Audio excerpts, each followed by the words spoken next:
গল্পের আসর বাই অগ্নিদা চ্যানেলে আপনারা শুনছেন অ্যান্টনি হরোউইটসের লেখা ম্যাকপাই মার্ডার্স। আজ রয়েছে এর 10ম পর্ব।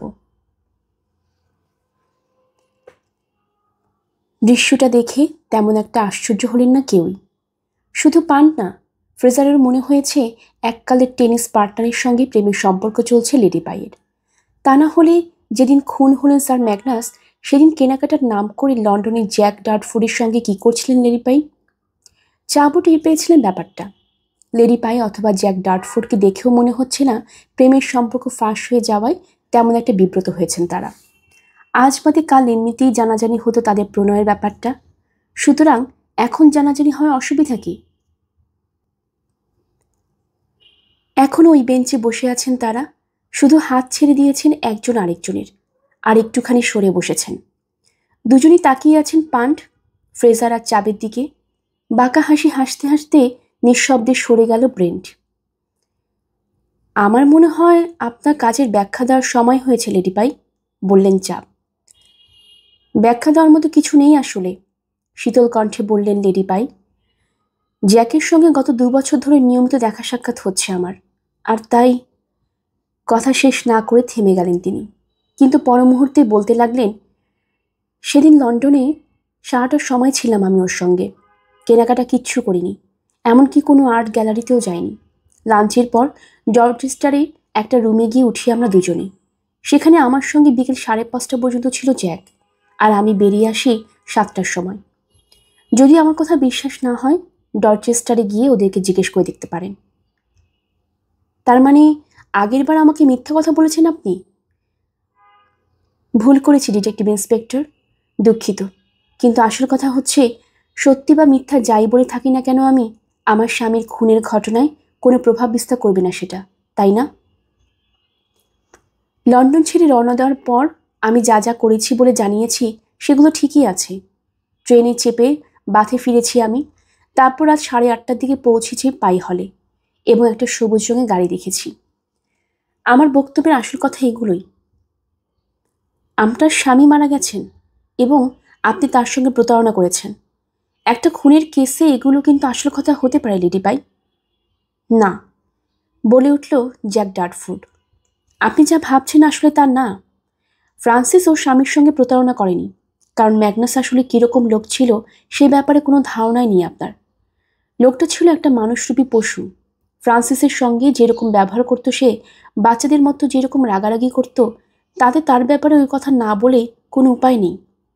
তারপর ফ্রান্সিস ওই লোকের জন্য কী করেছে জানেন? নিজের ক্যারিয়ার বিসর্জন দিয়েছে।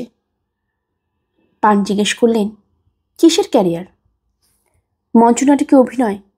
এককালে চমৎকার একজন অভিনেত্রী ছিল ফ্রান্সিস।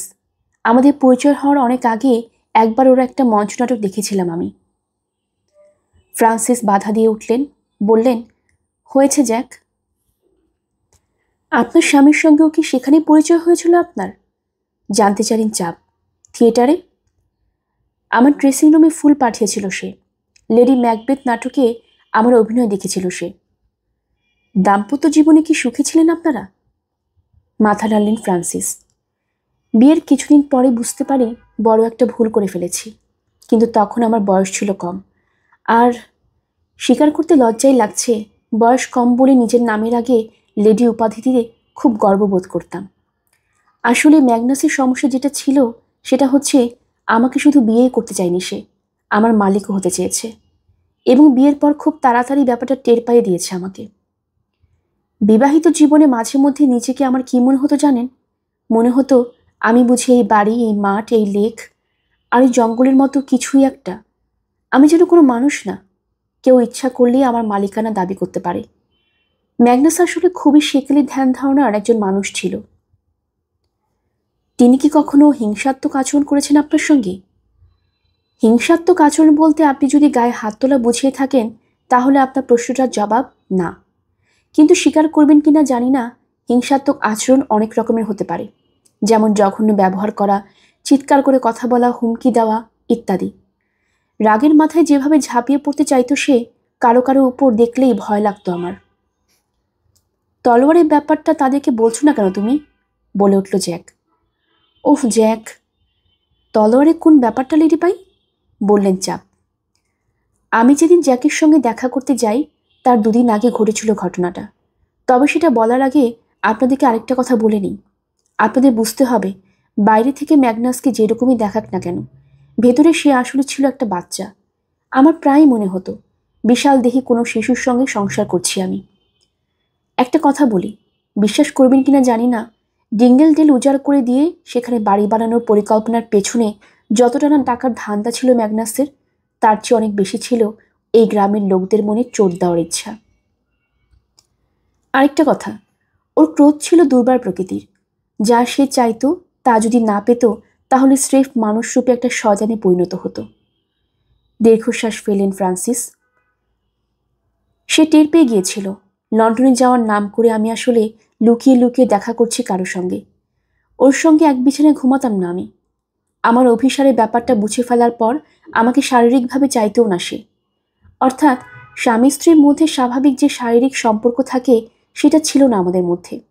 কিন্তু আমি যে অন্য কাউকে খুঁজে নিয়েছি সেটা সাংঘাতিক আঘাত করেছিল ওর অহংবোধে। যা হোক, যেদিনের কথা বলছি সেদিন সকালে এক চোট কথা কাটাকাটি হয়ে গেল আমাদের মধ্যে। শুরুটা কিভাবে হয়েছিল সেটা এখন আর মনে নেই আমার, কিন্তু এটা মনে আছে সমানে চেঁচাচ্ছিল সে আমার উদ্দেশ্যে।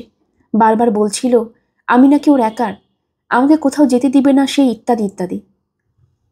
ওসব কথা আগেও অনেকবার বলেছে সে আমাকে, তবে সেদিন সাংঘাতিক ক্ষেপে গিয়েছিল।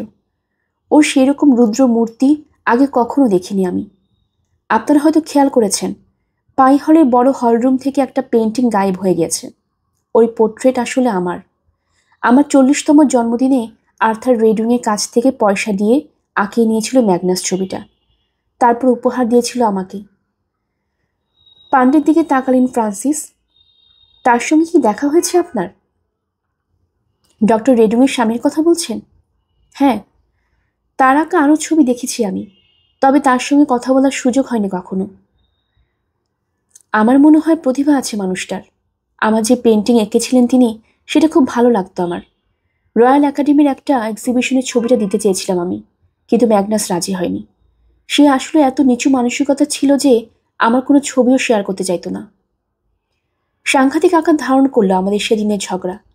আমি আর সহ্য করতে না পেরে 2-4 কথা শুনিয়ে দিলাম ম্যাগনাসকে। রাগে লাল হয়ে গেল সে। দেখে মনে হচ্ছিল ফেটে পড়বে বুঝি। ওর উচ্চ রক্তচাপের সমস্যা ছিল, আর মদও খেত প্রচুর। আমি ওকে বললাম লন্ডন যেতে চাই, কিন্তু মানা করে দিল সে।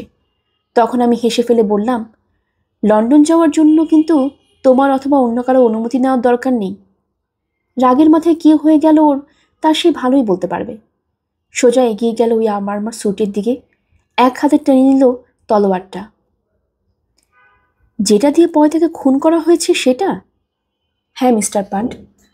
ওটা হাতে নিয়ে সোজা আমার দিকে এগিয়ে গেল সে। একটা মুহূর্তের জন্য আমার মনে হলো ওটা দিয়ে আঘাত করতে চলেছে আমাকে, কিন্তু হঠাৎ দিক বদল করলো, গিয়ে দাঁড়ালো ওই পেন্টিংয়ের সামনে। উপর জুপুরে আঘাত করে সর্বনাশ করে দিল সেটার, তাও আবার আমার চোখের সামনে। সে জানতো ওই ছবি যদি কোনো ক্ষতি হয় তাহলে মনে কতখানি চোট পাবো আমি। যখন বারবার আঘাত করছিল সে ওই ছবিতে, তখন চিৎকার করে বলছিল, তুমি আমার, এবং তুমি যদি অন্য কারো হতে চাও তাহলে তোমারও একই ব্যবস্থা করে ছাড়বো আমি। তারপর কি হলো লেডি পাই? আমি তখন হাসছিলাম। মনে আছে পাল্টা চিৎকার করে বলছিলাম ওকে, তুমি এর চেয়ে ভালো আর কি করতে পারবে।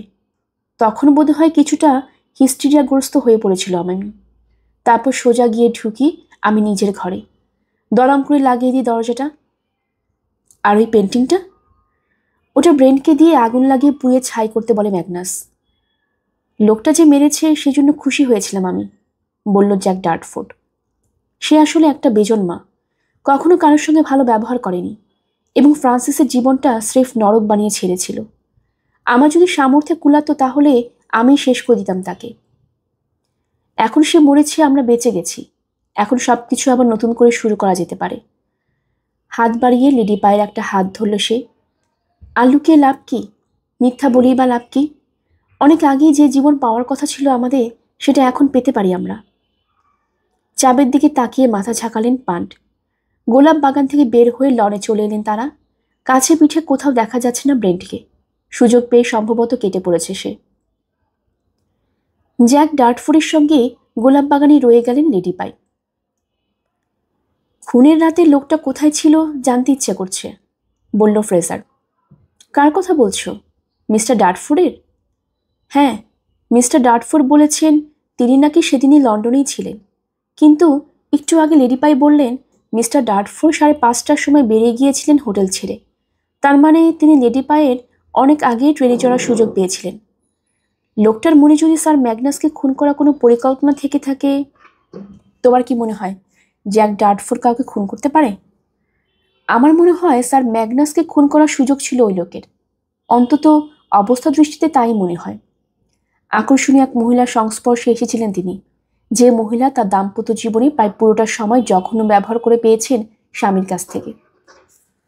স্যার ম্যাগনাসের হত্যাকাণ্ডের পেছনে কোন কারণটা বেশি যুক্তিসঙ্গত বা জোরালো বলে মনে হয় আপনাদের কাছে? স্থানীয় জঙ্গল রক্ষা করা, নাকি তার কবল থেকে মুক্তি পেয়ে নতুন করে আবার দাম্পত্য জীবন শুরু করা? তুমি যা বলছো তা কিছুটা হলো ঠিক, স্বীকার করে নিলেন পান্ট। ধীর গতিতে গাড়ির উদ্দেশ্যে হাঁটছেন তারা। ফ্রেজারের মতো চাবক খেয়াল করলেন ছড়িতে একটু বেশি পরিমাণে ভর দিতে হচ্ছে পান্টকে। বললেন, হের পান্ট, আপনাকে একটা কথা বলতে ভুলে গিয়েছিলাম। কি কথা? আপনার নিশ্চয়ই মনে আছে স্যার ম্যাগনাসের স্টাডি রুমের ফায়ারপ্লেসে একটা চিরকুট পেয়েছিলাম আমরা। আপনি ধারণা করেছিলেন ওটার কোনায় কারো ফিঙ্গারপ্রিন্ট থাকতে পারে। খুব ভালো মতো মনে আছে। আসলে একটা ফিঙ্গারপ্রিন্ট পাওয়া গেছে ওটাতে, তবে খারাপ খবর হচ্ছে অসম্পূর্ণ অবস্থায় পাওয়া গেছে প্রিন্টটা। ফলে আমরা তেমন কোনো উপকার পাইনি ওটা থেকে, ট্রেস করা যায়নি ওটা। ফলে আমাদের কোনো সন্দেহভাজনের ফিঙ্গারপ্রিন্টের নমুনার সঙ্গে ম্যাচ করতে পারিনি ওটা। আসলেই খারাপ খবর। তবে অন্য কিছু একটা জানা গেছে। যেমন, আমরা জানতে পেরেছি ওই কাগজের গায়ে কোনো একজনের রক্তের দাগ লেগেছিল। পরীক্ষা করে জানা গেছে ওই রক্তের নমুনা স্যার ম্যাগনাসের রক্তের নমুনা এক। তবে সেই ব্যাপারে আমরা 100% নিশ্চিত না। খুব ইন্টারেস্টিং। আমার কাছে জানতে চাইলে তো আমি বলবো আমাদের মাথা ব্যথা আরও বাড়ল, কারণ আরও ঘোলাটে হয়ে গেল ব্যাপারটা। একটু ভেবে দেখুন কে কে আছে আমাদের হাতে। হাতে নাম লেখা একটা এনভেলপ, টাইপ করা একটা হুমকি চিঠি, ওগুলোর সঙ্গে কোনো সম্পর্ক নেই চিরকুটটার, অথচ সেটা পাওয়া গেল ফায়ারপ্লেসের ভেতরে। সেটাতে আবার খুব সম্ভব স্যার ম্যাগনাসের রক্তের দাগ। যা হোক, এবার কি করবেন আপনি? আপনিই বলুন ইন্সপেক্টর। সত্যি বলতে কি, আমি একটা সাজেশন দিতে চাইছিলাম আপনাকে। সাজেশন? মাথা ঝাঁকালেন চাপ। গতকাল রাতে অফিস থেকে বের হওয়ার আগে ডক্টর রেডউইং ফোন করেছিলেন আমাকে। খুবই ইন্টারেস্টিং একটা ব্যাপারে তার সঙ্গে কথা হয়েছে আমার। আপনি কি জানেন তার বাবা মারা গেছেন? বার্ধক্যজনিত স্বাভাবিক মৃত্যু। আমাদেরকে বলার মতো একটা গল্প আছে ডক্টরের কাছে, এবং আমার মনে হয় সেটা শোনার পর ক্ল্যারিসা পাইয়ের সঙ্গে দেখা করতে হবে আমাদের। দু হাতে একটা ট্রে নিয়ে লিভিং রুমে ঢুকলেন ক্ল্যারিসা পাই। সেটাতেই 3 কাপ চা আছে, আর একটা প্লেটের উপর সুন্দর করে সাজিয়ে রাখা হয়েছে কিছু বিস্কিট। সাজানোর কাজটা সুন্দর করে করা হয়েছে। ভাবখানা এমন, যত সুন্দরভাবে সাজানো হবে ওগুলো তত কমনীয় হবে। এত বেশি মানুষের উপস্থিতির কারণে বেশ ছোট মনে হচ্ছে ঘরটা। নকল চামড়ার সেই সোফায় গাদাগাদি করে বসেছেন অ্যাটিকাস পান্ট আর জেমস ফ্রেজার। তাদের একজনের হাঁটু অন্যজনের হাঁটু ছুঁই করছে। তাদের মুখোমুখি একটা আর্মচেয়ারে বসেছেন গোলগাল চেহারা ডিটেকটিভ ইন্সপেক্টর চাপ। ক্ল্যারিসার মনে হচ্ছে এই বাড়ির দেয়ালগুলো যেন চারদিক থেকে চেপে আসছে। বিশেষ করে ডক্টর রেডউইং যখন খবরটা জানিয়েছেন তাকে, তখন থেকেই যেন আগের মতো আর নেই এই বাড়ি। মনে হচ্ছে এটা তার বাড়ি না, এই জীবন তার না। মনে হচ্ছে ভিক্টোরিয়ান আমলের কোনো উপন্যাস পড়ছেন তিনি, আর সেই উপন্যাসে কোনো চরিত্রের জায়গায় বসিয়ে দেওয়া হয়েছে তাকে। খবরটা পুলিশকে জানিয়ে ভালো করেছেন ডক্টর রেডউইং, বললেন ক্ল্যারিসা। কোনো রকম ভূমিকা যেতে চাইছেন না তিনি। তবে আপনারা ডক্টর রেনার্ডের ব্যাপারে যাই ভাবুন না কেন, আমি কিন্তু বারবার বলবো জঘন্য একটা অপরাধ করেছেন তিনি। ট্রেটা নামিয়ে রাখলেন তিনি। জন্মসনদে মিথ্যা লিখেছেন তিনি। তার হাত দিয়ে ভূমিষ্ঠ হয়েছি আমরা, কিন্তু আমি এসেছি আগে। সত্যি এত জঘন্য একটা কুকর্মের জন্য বিচার হওয়া উচিত ছিল ডক্টর রেনার্ডের। এখন আর এসব বলে লাভ কি? এখন এমন এক জায়গায় চলে গেছেন তিনি যে জায়গায় আইনের ধরাছোঁয়ার অনেক বাইরে। হ্যাঁ, সে আইন মানুষের, ঈশ্বরের না। ঘরের বাতাসে নীরবতা। কিছুক্ষণ পর পান্ট বললেন, খবরটা কবে জেনেছেন আপনি? গতকাল। এবং শোনার পর নিশ্চয়ই মনে সাংঘাতিক চোট পেয়েছেন। চোট? আমাকে বলতে বললে আমি ওই শব্দ ব্যবহার করব কি না জানি না মিস্টার পান্ট। আমার কাছে ব্যাপারটা ভূমিকম্পর মতো মনে হচ্ছিল। এডগার রেনার্ডকে ভালো মতোই চিনতাম আমি। এই গ্রামে প্রায় সবাই পছন্দ করতো তাকে। পাই হলে যখন একসঙ্গে থাকতাম আমি আর ম্যাগনাস, তখন প্রায় সেখানে যেতেন তিনি। তাকে কখনোই একজন খারাপ লোক বলে মনে হয়নি আমার। অথচ দেখুন কি ভয়ঙ্কর একটা কাজ করেছেন তিনি। তার একটা মিথ্যার কারণে তছনছ হয়ে গেছে আমার জীবনটা। আর ম্যাগনাস, এই খবর যদি জানতে পারতো সে, তাহলে কি না জানি কি করত। সেই আমাকে ওই বাড়ি থেকে বের করে দিয়েছিল। জানেন কিনা জানি না, নিজের বাড়ি আর নিজের ন্যায্য উত্তরাধিকার ছেড়ে দিয়ে লন্ডন আমেরিকায় গিয়ে জীবিকা নির্বাহ করতে হয়েছে আমাকে। অথচ ওসব কিছু করার মোটেও কোনো দরকার ছিল না আমার। দীর্ঘশ্বাস ফেলেন ক্ল্যারিসা। জঘন্য প্রতারণা করা হয়েছে আমার সঙ্গে। এবার আপনি কি করবেন? নিজের ন্যায্য হিস্সা দাবি করব। কেন করব না? ওই বাড়িতে অধিকার আছে আমার। দেখে মনে হলো অস্বস্তিতে ভুগছেন ইন্সপেক্টর চাপ। আপনি যতটা সহজ ভাবছেন কাজটা তত সহজ নাও হতে পারে মিস পাই। যতদূর বুঝতে পেরেছি ডক্টর এডগার রেনার যখন বলেছেন কথাটা, তখন তার সামনে একা ছিলেন তার মেয়ে। তাদের সে কথোপকথনের সাক্ষী ছিল না অন্য কেউ। তাই আপনি যদি আইনে আশ্রয় নিতে চান এখন, খুব একটা লাভ হবে বলে মনে হয় না। তবে ইচ্ছে করলে আরেকটা কাজ করে দেখতে পারেন আপনি। সেই কথাগুলো অন্য কোথাও লিখে গেছেন কিনা ডক্টর রেনার খোঁজ করে দেখতে পারেন।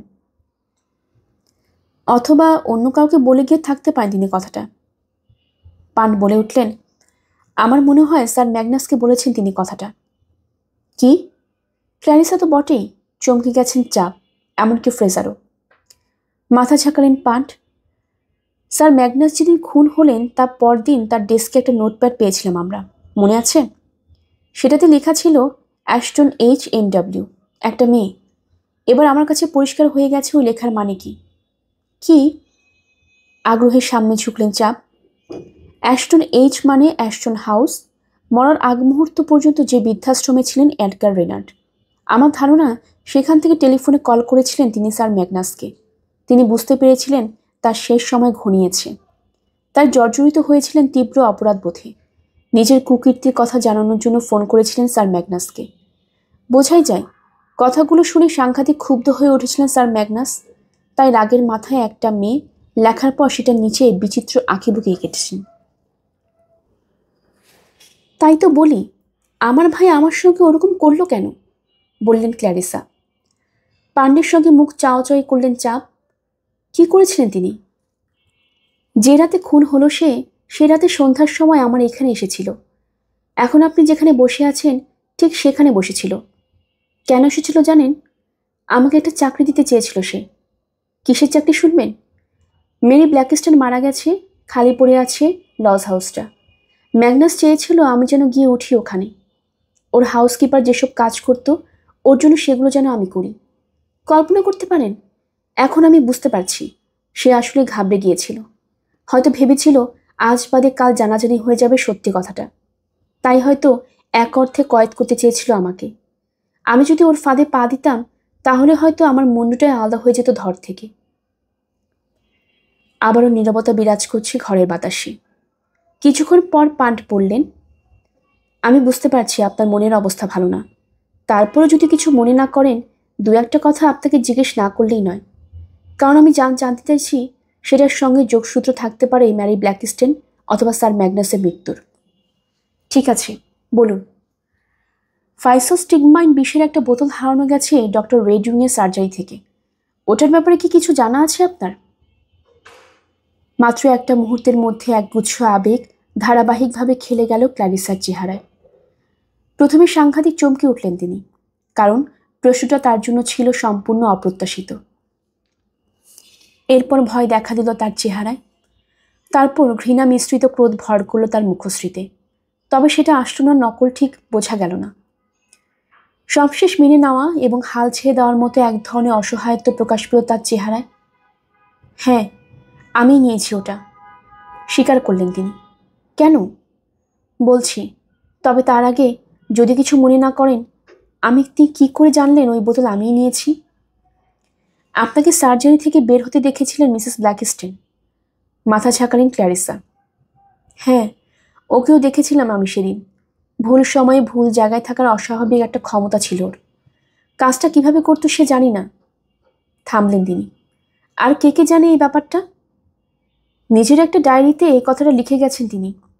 ওটা ওই মুহূর্তে ইন্সপেক্টর চাবের তত্ত্বাবধানে আছে, এবং আমাদের যতদূর মনে হয়েছে কথাটা কাউকে বলেননি মিসেস ব্ল্যাকস্টোন। একটু যেন হালকা হলেন ক্ল্যারিসা। আসলে ঝোঁকের মাথায় করে ফেলেছি কাজটা। একটা কাজে ওই সার্জারিতে গিয়েছিলাম আমি, তখন দেখি অন্য কেউ নেই সেখানে। চলে আসবো এমন সময় দেখতে পেলাম ওষুধের আলমারিটা খোলা, এবং সেটার একটা তাকে আছে ফাইসোস্টিগমাইনের ওই বোতল। দেখা মাত্র বুঝতে পারলাম বোতলের ভেতরে আসলে কি আছে। আমেরিকা যাওয়ার আগে মেডিকেল ট্রেনিং নিয়েছিলাম আমি। বোতলটা কেন দরকার হলো আপনার? আপনাদের কাছে সব কথা স্বীকার করতে লজ্জাই লাগছে আমার, কারণ আমি জানি ঝোঁকের মাথায় এবং হয়তো কিছুটা পাগলপাড়া হয়ে সাংঘাতিক একটা অন্যায় কাজ করে ফেলেছি। কিন্তু কেন করেছি কাজটা সেটা বলা দরকার আপনাদেরকে। আমি যেভাবে চেয়েছিলাম সেভাবে মুচেও কাটেনি আমার জীবন, এবং সেটার জন্য যে শুধু ম্যাগনাস অথবা পাইহল দায়ী তা কিন্তু না। আমি বিয়ে করিনি। সত্যিকার ভালোবাসা বলতে যা বোঝায় তা কখনো জোটেনি আমার কপালে, এমনকি যখন আমার বয়স কম ছিল তখনও না। তবে হ্যাঁ, ভাগ্য একদিক দিয়ে নিলে আরেক দিক দিয়ে দেয়। গির্জা পেয়েছি আমি, এই গ্রামটা পেয়েছি, তারপর সময়ে সময়ে গিয়ে দাঁড়িয়েছে আয়নার সামনে। নিজেকে নিজে প্রশ্ন করেছি, আমার এই জীবনের মানে কি? আমি কি করছি এখানে? এই জীবন অতিবাহিত করার দরকারটাই বা কি? আত্মহত্যা না করার ব্যাপারে স্পষ্ট দিক নির্দেশনা আছে বাইবেলে। নৈতিকভাবে আত্মহত্যা আর খুন একই কথা। বাইবেলে বলা হয়েছে, ঈশ্বর জীবন দান করেন, তিনি দান করেন, আবার তিনিই নিয়ে যান। তাই কোনো কিছু নিজের হাতে তুলে নেওয়ার অধিকার নেই আমাদের। থামলেন ক্ল্যারিসা। কঠোরতা দেখা দিয়েছে তার চোখে। আমার চোখের সামনে কেউ ভরপুর জীবনযাপন করছে আর আমি বেঁচে থাকছি জীবনের ছায়ায়। ব্যাপারটা আমার জন্য কেমন হতে পারে ভেবে দেখুন তো। চোখের সামনে আমি দেখতে পাচ্ছি ম্যাগনাস, ফ্রান্সিস আর ফ্রেডিকে, ওদের কেউ, আমার ভাই, ভাইয়ের বউ আর ভাতিজা হওয়ার পরও আমাকে হাউসকিপারে কাজ করতে হচ্ছে কারো বাড়িতে। আমার কেমন লাগতে পারে ভেবে দেখুন তো। যে বাড়িতে ফুর্তি করে বেড়াচ্ছে ওরা, সে বাড়িতে এতকালে থাকতাম আমি। যে সম্পদ আর যে আয়েস ভোগ করছে ওরা, তা এককালে ছিল আমারও। কতবার যে আমার মনে হয়েছে স্যাক্সিবন এইবনে ফিরে এসে ভুল করেছি, তার ইয়ত্তা নেই। মনে হয়েছে এখানে ফিরে এসে পাগলামি ছাড়া কিছুই করিনি আমি। শেষ পর্যন্ত মনে হয়েছে একটাই মাত্র সমাধান আছে আমার সামনে, আত্মহত্যা করা। ফাইসোস্টিগমাইনের সেই বোতল চুরি করেছিলাম, কারণ আমার মনে হয়েছিল ওটা খেলে তাড়াতাড়ি এবং বিনা ব্যথায় মরতে পারবো। ওই বোতল এখন কোথায় আছে? উপরতলায়, বাথরুমে। কিছু মনে করবেন না, ওটা নিয়ে এসে আমার কাছে দিন। এখন অবশ্য ওই বোতল এমনিতেও আর দরকার নেই আমার, হালকা গলায় বললেন ক্ল্যারিসা। চুরি করেছে বলে কি আমার নামে অভিযোগ দায়ের করবেন আপনারা? তার আর দরকার হবে না মিস পাই, বললেন চাপ। আমরা শুধু নিশ্চিত হতে চাই বোতলটা ফিরে পেয়েছেন ডক্টর রেডউইং। কয়েক মিনিট পর চলে গেলেন পান্ট, চাপ আর ফ্রেজার। সদর দরজাটা লাগিয়ে দিলেন ক্ল্যারিসা পাই। একা হতে পেরে ভালো লাগছে তার। ঠায় দাঁড়িয়ে আছেন, উত্তেজনে ওঠানামা করছে তার বুক। একটু আগে যে আলোচনা হয়েছে তার বাড়িতে সেসব ভাবছেন।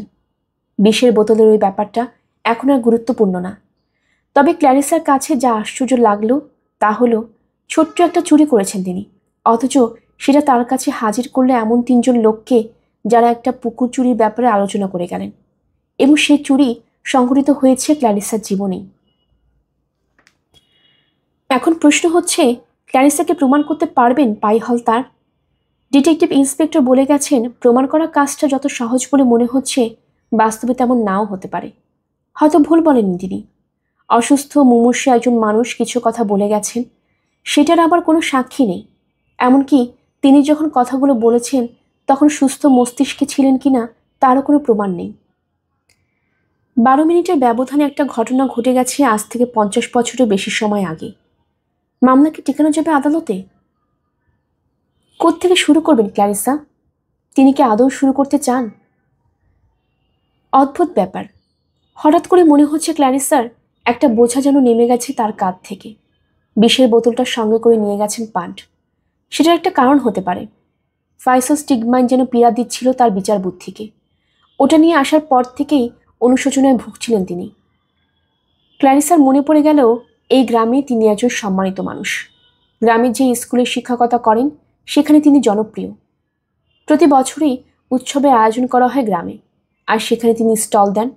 সবচেয়ে বেশি লাভ করে তার স্টল। প্রতি রোববার যেসব ফুল সাজিয়ে দেন তিনি গির্জায়, সেগুলো সবাই পছন্দ করে। এমনকি তাকে ছাড়া ওই কাজ কিভাবে ম্যানেজ করা সম্ভব, অথবা আদৌ ম্যানেজ করা সম্ভব কিনা, সে ব্যাপারে শঙ্কা জানিয়েছেন রবিন অসবর্ন। আরেকটা কথা, পাইহল ছিনিয়ে নেওয়া হয়েছে তার কাছ থেকে, কিন্তু সে কাজ কি ম্যাগনাস করেছে? সে কাজ কি ভাগ্য করেছে? না, কাজটা করেছেন ক্ল্যারিসার বাবা নিজে। অথচ সত্যিটা জানার আগ পর্যন্ত ক্ল্যারিসার মনে এক রকমের টান বা অনুরাগ ছিল মানুষটার প্রতি। কেউ যদি অতি প্রাচীন ধ্যান ধারণা বশবর্তী হন, তিনি যদি পক্ষপাতদুষ্ট বা অত্যাচারী হন, তাহলে কি করার থাকতে পারে তার সন্তানের? ক্ল্যারিসা কি এখন তার বাবার বিরুদ্ধে লড়াই নামবেন? যে লোক আজ থেকে অনেক বছর আগে চলে গেছেন মাটির নিচে, তাকে কি নিজের জীবনে ফিরিয়ে আনতে পারবেন ক্ল্যারিসা? না, ক্ল্যারিসা এখন সত্যের বলে বলিয়ান। এতদিন তাকে উপহাস করেছে ফ্রান্সিস আর ফ্রেডি, এবার তিনি উপহাস করবেন তাদেরকে, কারণ এখন সত্য তার পক্ষে। মুচকি হাসির কাছাকাছি কিছু একটা ঠোঁটের কোনায় নিয়ে রান্নাঘরে গিয়ে ঢুকলেন তিনি। 3-4 স্যামন মাছ আর কিছু ফল আছে ফ্রিজে। লাঞ্চের জন্য চমৎকার হবে ওগুলো। ব্যাপারটা খুব ভালোভাবে নিয়েছেন তিনি, বললেন ডক্টর রেডউইন। অথচ কথাটা বলা উচিত হবে কিনা তাকে, তা নিয়ে অনিশ্চয়তায় ভুগছিলাম আমরা প্রথমে। কাজটা যে করতে পেরেছি আমরা, সেজন্য আমি খুশি। মাথা ঝাঁকালেন পান্ট। ফ্রেজারকে নিয়ে ডক্টর রেডউইনের কাছে এসেছেন তিনি। ইন্সপেক্টর চাপ ফিরে গেছেন পাই হলে। খবর পাঠিয়ে ব্রিস্টল থেকে নিয়ে আসা হয়েছে পুলিশের 2 জন ড্রাইভারকে। কাছে পিঠের অন্য কোনো শহরে ওই সুবিধা নেই। আজই ওই লেকে নামার কথা 2 ড্রাইভারের। তবে সেখানে কি পাওয়া যেতে পারে, সেই ব্যাপারে ভালোই ধারণা আছে পান্ডের। ডক্টর রেডউইনের ব্যক্তিগত অফিসে বসে আছে তিনি এই মুহূর্তে। আর্থার রেডউইন আছে এবার। দেখে মনে হচ্ছে অস্বস্তিতে ভুগছেন তিনি, যেন অন্য কোথাও থাকতে পারলে ভালো লাগতো তার। আপনার তদন্ত কেমন চলছে? জিজ্ঞেস করলেন আর্থার রেডউইন। ডক্টর রেডউইনের স্বামীর সঙ্গে এই প্রথমবার দেখা হলো পান্ডের। তিনি ফ্রান্সিস পাইয়ের সেই পোর্ট্রেট এঁকেছিলেন। অফিস কক্ষের দেয়ালে যে ছেলের ছবি ঝুলছে, সেটাও তারই আঁকা। ওই ছেলের বাবা তিনি। কারণ দুজনের চেহারা মিল আছে, একই রকম কালো আর প্রাণবন্ত চোখ, একই রকম ইংরেজ মুখশ্রী। ওটা আপনার ছেলের ছবি না? জবাব না দিয়ে পাল্টা প্রশ্ন করলেন পান্ট। আর্থার বললেন, হ্যাঁ, সেবাস্টিয়ান এখন লন্ডনে আছে। সারা জীবনে হতাশার জন্য প্রকাশ পেল শেষের 3টা শব্দে। ওর সঙ্গে তেমন একটা দেখা সাক্ষাৎ হয় না আমাদের, যোগ করলেন অ্যামিলিয়া রেডউইন। আগেও বোধহয় বলেছি আপনাকে, সেবাস্টিয়ানের বয়স যখন 17, তখন ওই ছবি এঁকেছিল আর্থার। আপনার তদন্তের ব্যাপারে কিছু একটা বলতে যাচ্ছিলেন মিস্টার পান্ট। ও হ্যাঁ, একটুখানি হাসলেন পান্ট। কাজ প্রায় গুছিয়ে এনেছি। স্যাক্সুবিয়ান এইভনে আমাকে আর 2 রাতে বেশি থাকতে হবে বলে মনে হয় না। কান খাড়া হয়ে গেছে ফ্রেজারের। কাজ কখন গুছিয়ে আনলেন পান্ট, সেই ব্যাপারে কোনো ধারণাই নেই ওর। কে কখন কি বলেছে তাও মনে করতে পারছেন না সে। স্মৃতি হাতড়ালো, কিন্তু ঠিক কখন ব্রেক থ্রু লাভ করেছেন পান্ট, তাও মনে করতে পারল না। টের পেল রহস্যটার সমাধান জানার জন্য আকুলি বিকুলি শুরু করে দিয়েছে ওর মন। তার মানে আপনি জানেন কে খুন করেছে স্যার ম্যাগনাসকে? ঠিক জানি বলে ভুল হবে আসলে, তবে ওই ব্যাপারে আমার একটা ধারণা আছে। আমি আসলে একটা জিক্স পাজল খেলছিলাম, তবে 2টো টুকরোর সন্ধান পাইনি এখনো।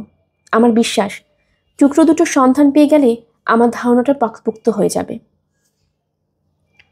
যদি কিছু মনে না করেন, সেই টুকরো 2টো কি জানতে পারি? হঠাৎ করে যেন প্রাণের ছোঁয়া লেগেছে আর্থার রেডউইনের চোখে মুখে।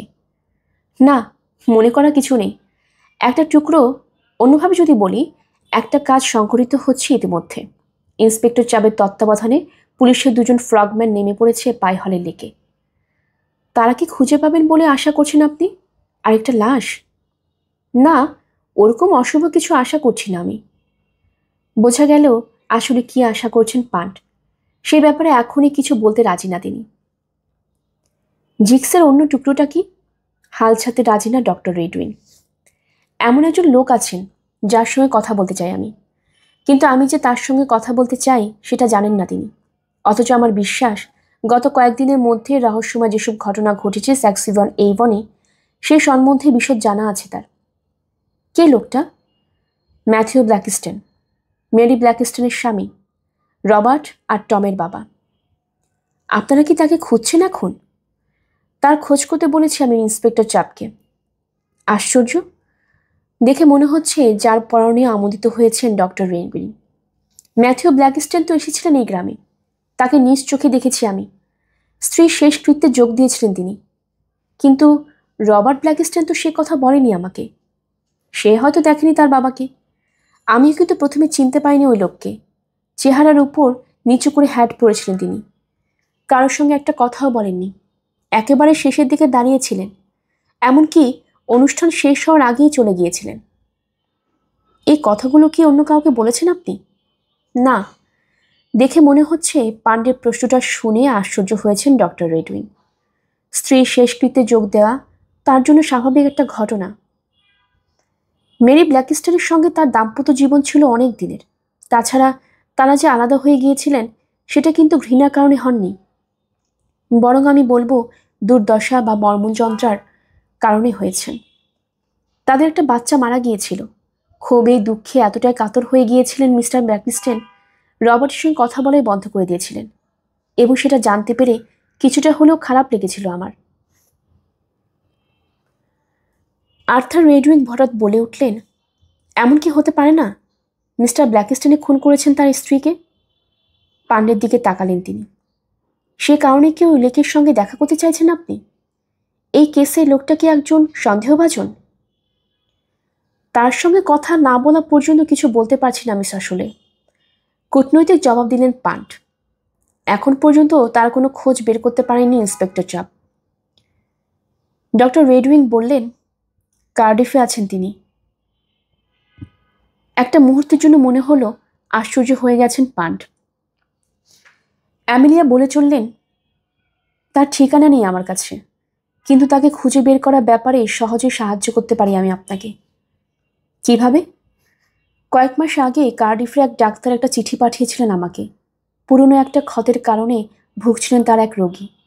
ওই ব্যাপারে পরামর্শ চেয়েছিলেন আমার কাছে। রোগীর নামটা খেয়াল করি আমি তখনই, ম্যাথিউ ব্ল্যাকিস্টন। ডাক্তার সাহেব যা যা জানতে চেয়েছিলেন সেসব জানিয়ে দিই আমি তাকে। তবে ওই ব্যাপারে এখন আর কিছুই মনে নেই আমার, ভুলে গেছি। ডাক্তারের নামটা মনে আছে? না, তাও মনে নেই, তবে ফাইল আছে। একটু দাঁড়ান, ওটা নিয়ে আসছি আমি। কিন্তু অ্যামেলিয়া নড়ে ওঠার আগেই সদর দরজা দিয়ে সার্জারির ভেতরে ঢুকে পড়লেন একজন মহিলা। অফিস কক্ষে দরজাটা খোলা, তাই ওই মহিলাকে দেখতে কোনো অসুবিধা হচ্ছে না কারো। 40-এর কোঠায় বয়স তার, সাদামাটা গোলগাল চেহারা, নাম ডায়না উইভার। সার্জারি পরিষ্কার করার জন্য প্রতিদিন আসে সে, আজও এসেছে। পান্ট জেনে নিয়েছিলেন ঠিক কখন এখানে আসে ডায়না উইভার। তার সঙ্গে দেখা করার জন্যই এখানে এসেছেন তিনি। দিনের এই সময় সাধারণত কেউ থাকে না সার্জারিতে, তাই একসঙ্গে এত লোক দেখে আশ্চর্য হয়ে গেছে মিসেস উইভার। বলে উঠল, ওহ, আমি দুঃখিত ডক্টর রেডউইং, আগামীকাল আসবো? পান্ট বলে উঠলেন, না, প্লিজ ভেতরে আসুন মিসেস উইভার। অফিস কক্ষে ঢুকে পড়ল মিসেস উইভার। উঠে দাঁড়ালেন অ্যাটিকাস পান্ট, নিজের সিটটা অফার করলেন ওই মহিলাকে। বসে পড়ল মিসেস উইভার, নার্ভাস দৃষ্টিতে তাকাচ্ছে এদিক ওদিক। মিসেস উইভার, নিজের পরিচয় দিই আমি, শুরু করলেন পান্ট। আমি জানি আপনি কে। পান্টকে কথা শেষ করতে দিল না ওই মহিলা। তাহলে এতক্ষণে নিশ্চয়ই এটাও বুঝে গেছেন আপনার সঙ্গে কেন কথা বলতে চাইছি আমি। আর কোনো ভূমিকা করতে চাইলেন না পান্ট। যেদিন মারা গেছেন স্যার ম্যাগনাস, সেদিন একটা চিঠি পান তিনি। নতুন কয়েকটা বাড়ি বানাতে চাইছিলেন তিনি এই গ্রামে। সেটার ব্যাপারে কিছু কথা বলা হয়েছিল ওই চিঠিতে। বাড়িগুলো যদি বানানো হতো তাহলে ধ্বংস হয়ে যেত ডিঙ্গেলডেল। এবার আমার প্রশ্ন হচ্ছে, চিঠিটা কে লিখেছে? সে ব্যাপারে কি কিছু জানা আছে আপনার? জবাব নেই মিসেস উইভারের মুখে। আপনি লিখেছিলেন, তাই না? মিসেস উইভার নিরুত্তর। এখানে একটা টাইপরাইটার আছে, বলে চললেন পান্ট। আমি জানতে পেরেছি ওই যন্ত্র ব্যবহার করেই সেই হুমকি চিঠি লেখা হয়েছিল। টাইপরাইটারটা ব্যবহার করা সম্ভব মাত্র 3 জন মানুষের পক্ষে, জয় স্যান্ডারলিং, ডক্টর রেডউইন আর আপনি। হাসলেন তিনি। তবে একটা কথা আপনাকে বলে রাখা উচিত, দুশ্চিন্তা করার কিছু নেই আপনার। হুমকি চিঠি পাঠানো কোনো অপরাধ না। সে চিঠির ভাষা যদি অসংযত হয় তবুও না। এমনকি ওই চিঠিতে দেওয়া হুমকি অনুযায়ী আপনি কিছু করেছেন সেরকম সন্দেহ করছি না। শুধু জানতে চাই ওই চিঠি লিখেছিলেন কিনা। মাথা ঝাঁকালো মিসেস উইভার। ছলছল করছে তার 2 চোখ। হ্যাঁ স্যার। ধন্যবাদ। বুঝতে পারছি আপসেট ছিলেন আপনি। হয়তো আশঙ্কা করেছিলেন চিরতর হারাতে যাচ্ছেন ওই জঙ্গলটা। কেউ উপযুক্ত কোনো কারণ ছাড়াই সর্বনাশ করে ছাড়বে এই গ্রামের। ব্যাপারটা আসলে মেনে নিতে পারছিলাম না আমরা।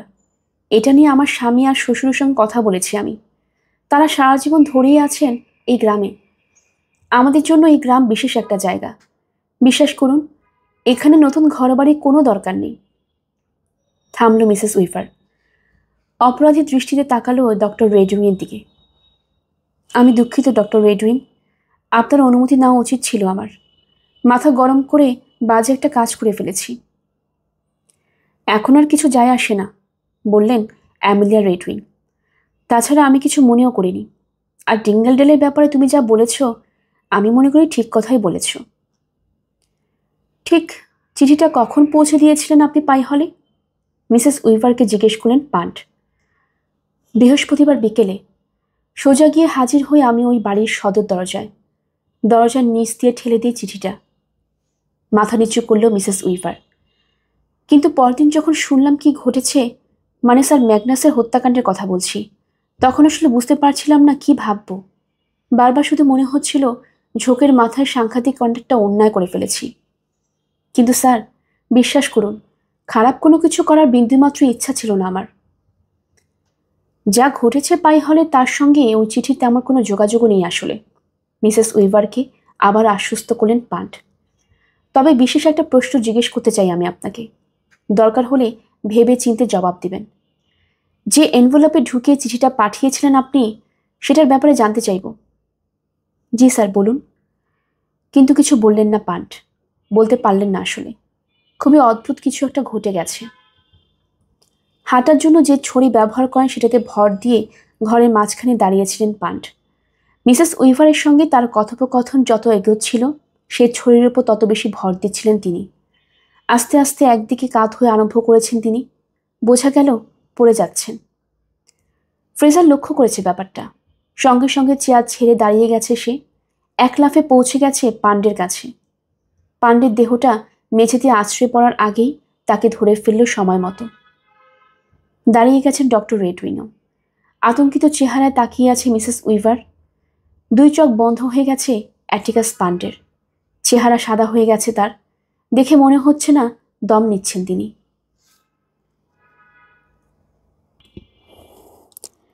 জ্ঞান ফিরে পেয়ে যখন চোখ খুলেন পান্ট, দেখতে পেলেন তার সঙ্গে আছেন ডক্টর রেডউইন। রোগী দেখার জন্য যে রেজড বেড ব্যবহার করেন ডক্টর, সেটাতে শুয়ে দেওয়া হয়েছে পান্টকে। 5 মিনিটের কিছু কম সময়ের জন্য অজ্ঞান হয়েছিলেন তিনি।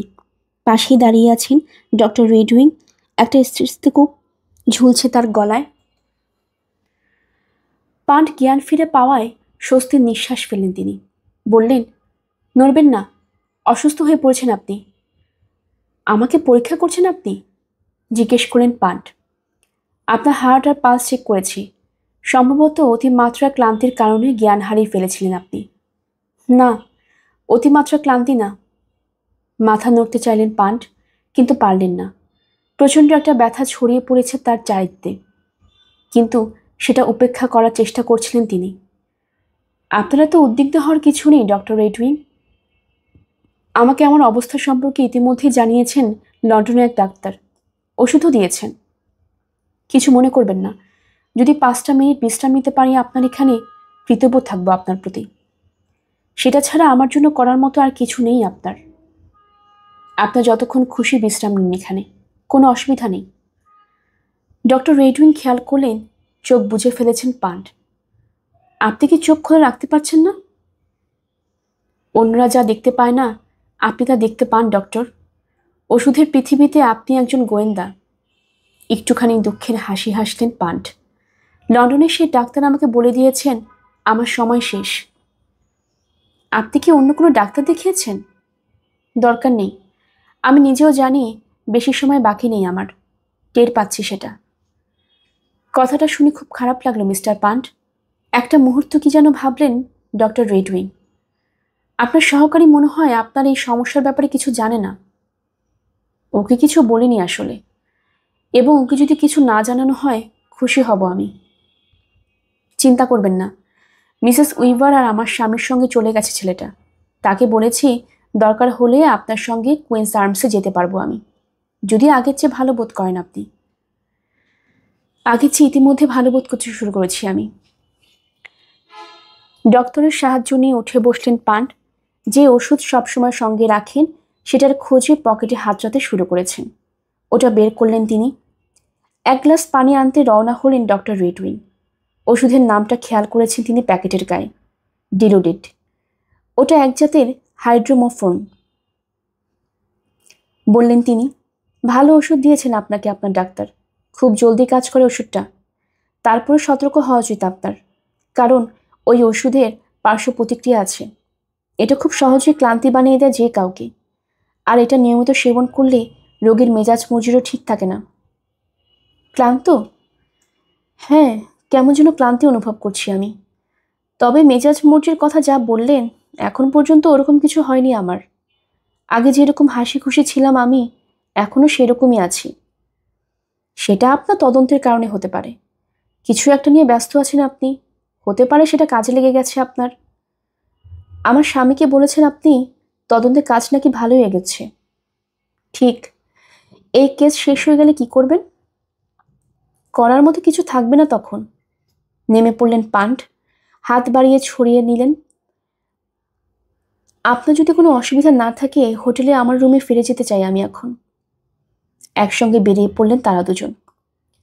গ্রামের অন্য প্রান্তে পাইহলের লেকে পানির ভেতর থেকে তখন মাথা বের করল পুলিশের দুই ড্রাইভার। ঘেঁষো জমিনে দাঁড়িয়ে আছেন চাপ। লেকের তলদেশ থেকে যা যা তুলে এনেছে কিনারায় জড়ো করছে দুই ডুবুরি, সেগুলো দেখছেন। আশ্চর্য হয়ে ভাবছেন এসব জিনিস যে ডুবিয়ে দেওয়া হয়েছিল লেকে, সেটা পান জানলেন কি করে? এখন পর্যন্ত যা যা পাওয়া গেছে সেগুলো হচ্ছে 3টা ডিশ, সমুদ্রপুরী আর টাইট্রনের ছবি খোদাই করা আছে সেগুলোর গায়ে।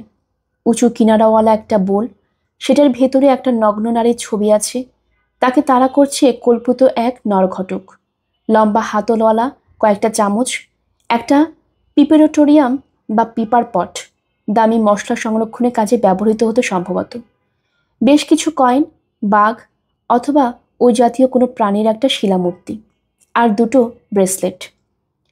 চাপ জানেন চোখের সামনে কি দেখতে পাচ্ছেন তিনি। ওই জিনিসগুলো সবই ছিল স্যার ম্যাগনাসের সেই চুরি হওয়া ট্রেজার ট্রোভের ভেতরে। স্যার ম্যাগনাস নিজে এসবের বর্ণনা দিয়েছিলেন চাপকে। পাইহলে চুরি হওয়ার পর চাপ যখন তদন্ত করার জন্য এসেছিলেন তখন। এখন প্রশ্ন হচ্ছে, এই কাজ কেন করলো চোর অথবা চোরের দল? কেন তারা যথেষ্ট ঝুঁকি নিয়ে ঢুকে পড়ল পাইহলে, চুরি করলো ওই ট্রেজার ট্রোভ, আর তারপর সেটার ভেতরের সব জিনিসই কেনই বা ফেলে দিল লেকের পানিতে? তাই যদি হবে তাহলে রূপার সেই বেল্ট বাকলটা কেন পাওয়া গেল লনে? চোরের দলকে আসলে তাড়াহুড়ো করতে গিয়ে ফেলে গেছে ওই জিনিস। মাথা মুন্ডু কিছুই বুঝতে পারছেন না চাপ। আমার মনে হয় আর কিছু নেই, চেঁচিয়ে জানালো এক ডুবুরি। আনমনা হয়ে গিয়েছিলেন চাপ। আবারও তাকালেন তিনি উদ্ধার করা ওই জিনিসগুলোর দিকে।